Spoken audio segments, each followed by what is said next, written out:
Hey everybody, welcome to Speak to Your Spirit. I'm so glad that you're joining us, and I'm so glad for you to meet my guest, Marcus Johnson. This is a first right here, so I want to take this glass and I want to say thank you so much for coming. Thank you. You know I'm going to sip a little bit. For the peoples. I'm going to sip a little bit too, right? This is one of my favorites. And as you can see, we're going to talk about Flow Wine, and we're going to talk about the Flow book, because this guy is pretty amazing. So let me get started with you. First of all, thank you for coming. My pleasure. Howard University graduate. Yes. Self-taught jazz musician and pianist. Yep. Law degree Yes. and MBA from Georgetown. And CEO and founder of Flow. Chase's dad. On my notes, Chase's dad. That's exactly what I have here. So let's start with the whole FLO, the Flow. Talk to me about that. Flow is an acronym that means for the love of, and in recent months, I've been doing a lot of soul searching, and what I really understood, or what I knew back in the day, is that I have an innate kind of essential need to connect with others. And my mom always used to tease me, "Oh, you're a social worker. You're there you go, trying to be so-and-so's social worker." But I happen to be one of the people who has a spirit that actually cares about other people, and that I believe that you can be self-centered and take care of other people, because you need to take care of yourself. And you can also do that with others at the same time. But flow is that kind of for the love of everything. It was a way for me to create something that is, more like lifestyle therapy. I'm like a lifestyle therapist. A very vulnerable book, a very approachable wine brand, a functional, lifestyle series of CDs and music experiences. Because I saw this whole, the keyboard pulpit, and I loved it. I loved it.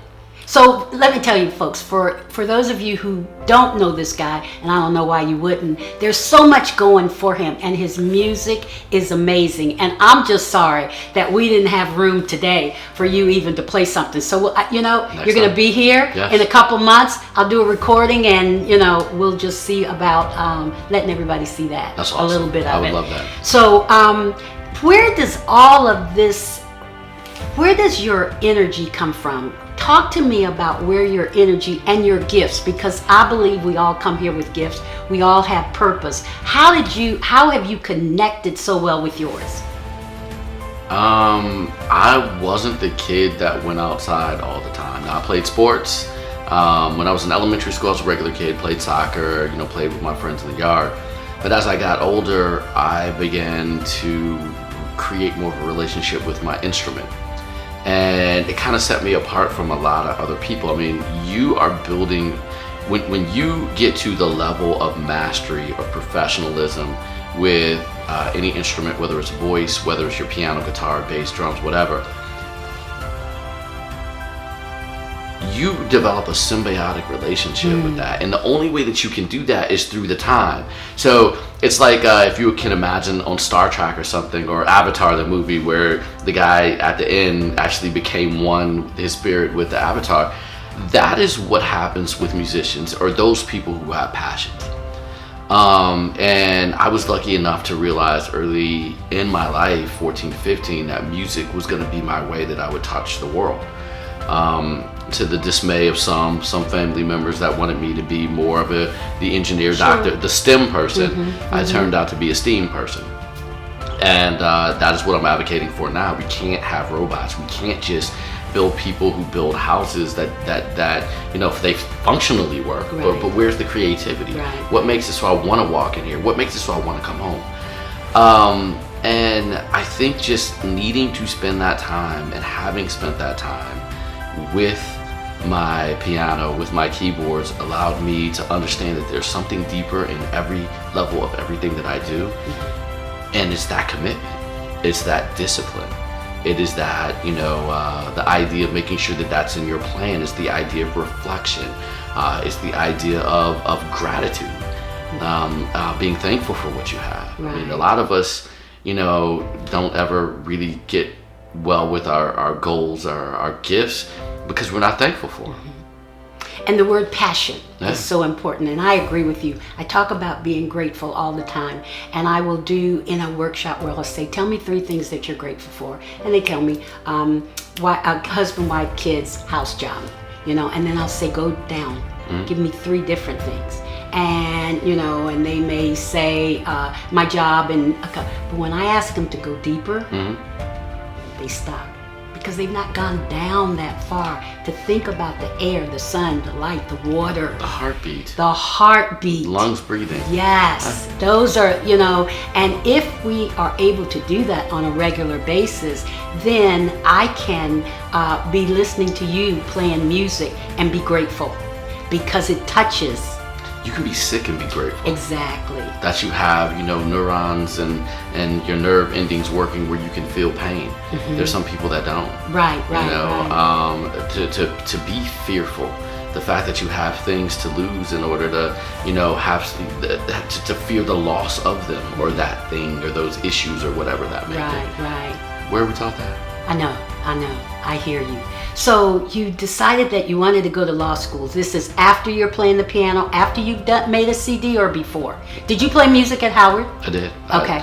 I was a piano major, actually, and a business minor. Okay. I transferred to Howard from the University of Miami in Coral Gables, and I was a music engineering and technology major there.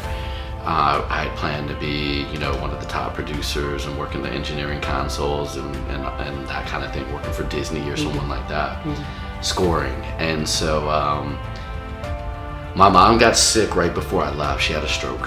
And then Metro came through DC and closed a lot of the black businesses that were the mom and pop, kind of traditional independent stores. And my dad had 6 restaurants. 2 of the restaurants were basically closed by the lack of access when they dug up all of DC. So he had to file for bankruptcy. And when he did that, I had to come back home. So long ride home from the University of Miami on a 70-degree day, headed back in December to cold DC.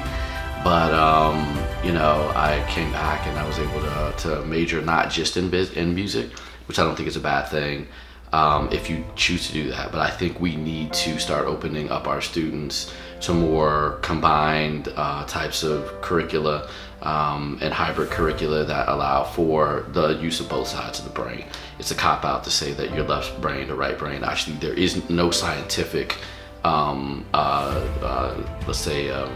evidence that there is a left brain, right brain person.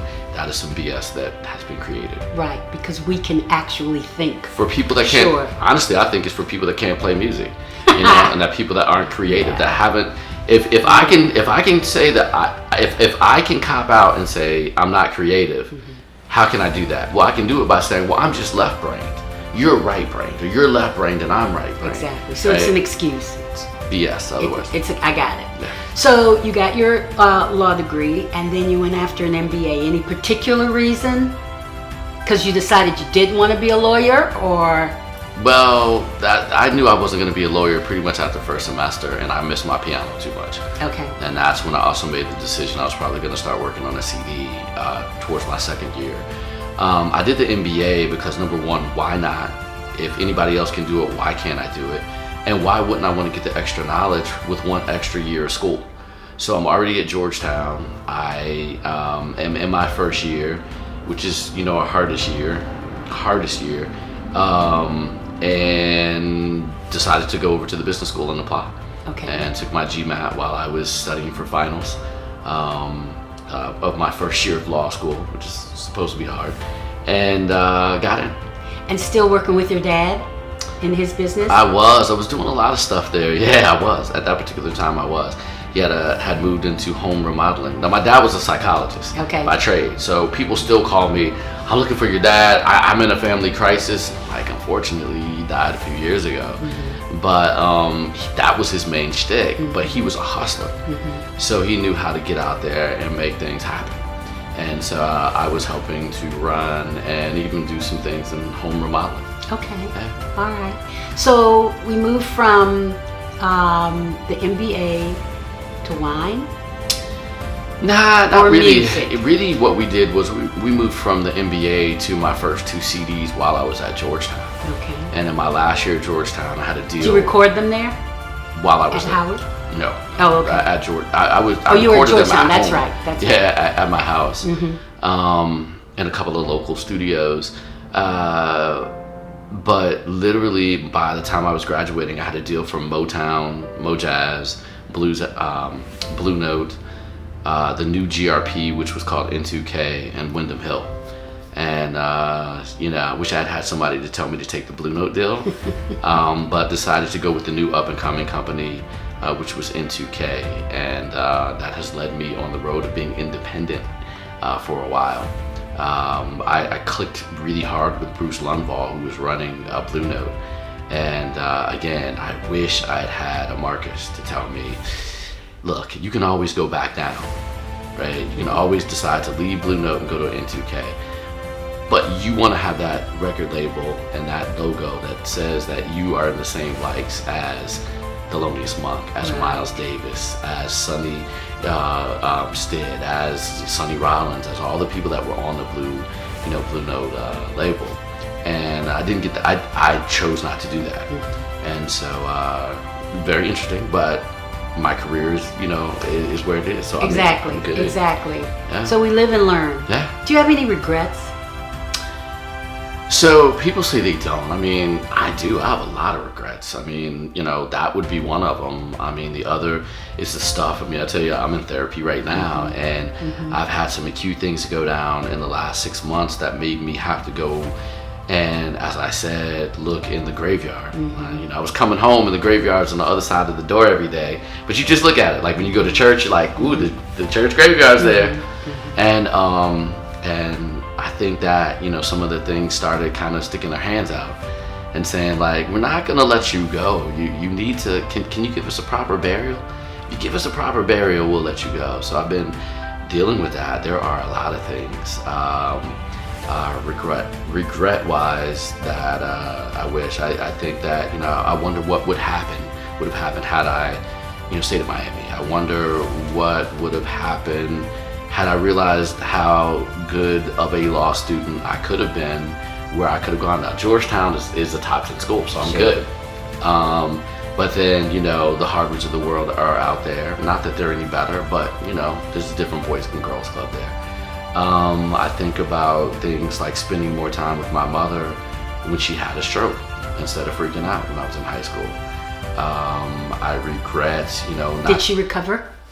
She is about 80% of what she was. Okay. That was almost 30 years ago. And so she's exhibiting signs of being, 75 now. And I keep telling her, Mom, if you hadn't had a stroke, you wouldn't be able to do the things you did when you were 44. Come on now. Anyway. Yeah. Exactly. But going back and talking to her about, like, why I did not visit her in the hospital as much as I could have. And, really addressing the concepts of fear, the fear of abandonment. My mom's gonna die, so I don't wanna go through this. So my number one tool has been withdrawal. And I can hide on you in a second. And so is that in anybody? Personal relationship. Anybody. Hey, you give me some cause to think that I'm about to get hurt. You think the new term ghosting? That's not. Yeah, I didn't even exist. Yeah, forget about me. I'm gone. So things like that. Standing up to my dad on a couple of things that were done or said, maybe a little earlier. Just little things. Now, do you make it through all your regrets? Business. After law school, I was able to get funding from Bob Johnson. I regret that when I had a conversation with him about one of our teams, I needed to fire everybody. And I told him, I'm like, I'm not overreacting. Everybody who's in a position is in the wrong space. He thought I was overreacting.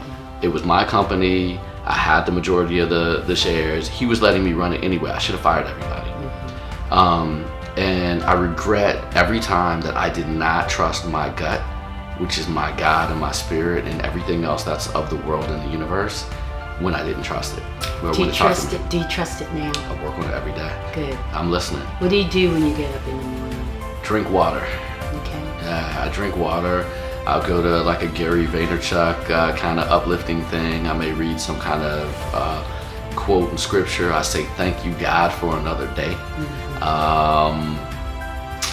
You know. Do you spend time in silence? Because you had some really good recommendations in here. And that's my big thing. Yeah. So the audience knows that. Talk to me about the silence. I do probably like a 20-minute meditation. I try to do that every day when I can. And I do it not necessarily just when I get up, because sometimes I'm getting up after being up all night and I have to run because I try to get as much sleep as possible. But like coming down here today, I didn't turn my radio on, and I just do this thing with Chase called Let's Listen to the Wind. And we roll the windows down and we turn everything off, and the wind is such a beautiful sound. And what it does is it creates a certain level of vibration on which you can kind of flow and ebb and flow in your own, existence. And sometimes there's nothingness there. Sometimes there's, okay, you need to deal with this. Sometimes there's that, sense of you're near emotion, go ahead and let it go. Do you need to, if you need to pull over, man, pull over. Yeah. Let it go. Have that fun with it. And I say fun with it, with letting that stuff happen. But that's the time when you're dealing with you and your higher power. Right. And man, that's something that a lot of people that I work with and on every single day. So Marcus, because this is like the second interview you and I have done. We did another one earlier in the year, and it just seems like you continue to pull back the layers, which I love. Do you have guy friends who do the same thing? Do you have friends that you talk to this about? Yep, I do. Okay. I honestly do. Okay. And it's really great because my guy friends are the ones that'll tell you, is she crazy or did you drive her crazy? Right? Kind of in relationships, they're like, come on, dude, I know you, you know me. Which part did you? You might have a hand or a foot or a leg or a whole body in there somewhere, right? So we really talk about this, and I have a friend of mine who I'm doing business with now, and he's a psychologist, and we had a conversation the other day, and his whole thing is, you got to take time out for you. I mean, I have another business partner, Joe, who's like, man, did you do your yoga today? Did you escape? Did you get your you time with the universe? Good. And these are guys who are excelling on high levels. And, I even have another friend of mine now who's jogging 2 to 4 miles a day, getting himself into shape because, he was out of shape, and the doctor's like, you're going to die. Yeah, because you're not getting any younger. Yeah, exactly, right? And he's 37, so he's young. Yeah. And then, so we... It's like, when you hit 40, stuff just starts rolling. Yeah, exactly. And you just have to really, my friends are those who I've chosen, who I feel safe with. I can tell them anything. Good. Dude, I fucked this up. Excuse my language, Yeah. my bad. but literally, I mean, and because that's how we talk. Right. But you said in this book, you have to take responsibility. Yes, I messed this up. I don't know what I'm doing. That, to me, the most therapeutic thing that most people in the world could say is, I am absolutely and positively lost at this thing called life. I don't know what I'm doing. Can somebody please give me a book, a film, or something to give me some points and tips where I can say oh my God, this is it. And I started asking that I've been asking it for a while of God and family, but between, going to therapy and asking friends, I got a lot of great resources in the last 8 months that have helped me start to even refine my thoughts and processes as it relates to my work that I have to do. And by the way, the work never ends. Of course. Give me, because this is a short show. Tell me a little bit about Chase, because I'm not done yet. But just tell me a little bit about Miss Chase. So How old is she? Chase is 6. So Chase is the 6-year-old with whom last week I had a conversation concerning persuasive writing. And it was based on the fact that we don't listen to the radio on the way to school. We talk. So, what are you working on, baby? Persuasive writing, Daddy. Okay, well, do you know what it means to persuade? Okay, so you don't. So let's look at some videos. So I found persuasive writing for kids. So we pull up a video. She starts reading, listening. It's like, so Chase, what is persuasive writing? What does it mean to persuade? And she's like, well, Daddy, it means to convince someone of your opinion. Okay. So who are you in your persuasive writing project? Who are you trying to persuade? She said, the world. It's like, okay. It's like anybody else? Well, friends, family, students, da-da-da. It's like, well, Chase, what are you persuading them on? I want them to stop littering. Okay, so I'm sitting here like, I know my car's going this way and that way. So I was like, well, baby, why do you want people to stop littering? She said, Daddy, if we don't stop littering, the earth is going to get mad at us. And I said, so, okay, so I don't know why you gave her to me. I'm gonna do my best, but she's already beyond most of the people I know, at 6. So I was like, okay, Chase, so what are you gonna do? She's like, Daddy, well, I'm gonna make a poster. My project's gonna be, stop littering. And, Daddy, I studied sea turtles. And she's like, the sea turtles are ingesting the plastic and it's getting in their stomach. And then others are drowning because it goes in their nose. And I'm like, she's like, seahorses and seals, they're all dying because of plastic and because we're littering. The earth is gonna get mad at us. So again, I'm looking up and driving to God and saying, oh my God, I have an engaged, critically, a 6-year-old full of critical thought, and somebody that's giving consideration to the fact that she has to take care and do her part in the world, or else it won't be there for her. That's Chase. And it's a perfect thought. That's Chase. That's how we do it. That's my girl. I love it. I want to remind you that my book is hashtag just for today, 365 actions to fuel your daily rhythm. And I'm just going to open up to the page, and interestingly enough, this is what Marcus and I were speaking to. It says, give energy to being grateful rather than planning your next move. I hope that you enjoyed today. As Marcus said, and what I see with him, you are the boss of your life. Enjoy today and tomorrow and the next day. Thank you.